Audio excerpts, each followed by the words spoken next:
Himas rehas ang isang high-value individual na sospek matapos itong mahulihan ng 1,700,000 pisong halaga ng hinihinalang shabu sa isinagawang buy-bust operation ng Cebu City PNP sa sitio Marna, Barangay Mabolo, Cebu City, noong 25 ng Nobyembre ng taong kasalukuyan.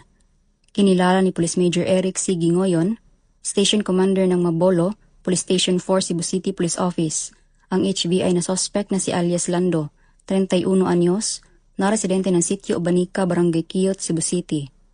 Bandang alas 8:36 ng gabi, nang ikinasa ng mga operatiba ang buy-bust operation na nagresulta sa pagkasakote ng suspect at pagkakakumpiska ng 8 plastic packs ng hinihinalang shabu na may timbang na 250 gramo, buy-bust money at sling bag.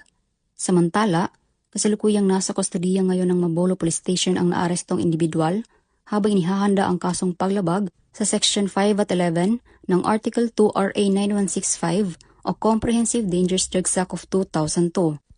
Ang pagkaaresto ng suspect ay bahagi ng pinaigting na kampanya ng kapulisan ng Cebu City laban sa ilegal na droga na pinupuntirya ang mga tulak na tumatakbo sa loob ng bawat komunidad dahil sa bagong PNP para sa bagong Pilipinas, serbisyong mabilis, tapat at nararamdaman. Mula dito sa Cebu City Police Office, ako ay inyong Police News Network Correspondent, Patrolwoman Parami Asares, alagad ng batas, tagataguyod ng Balitang Pulis.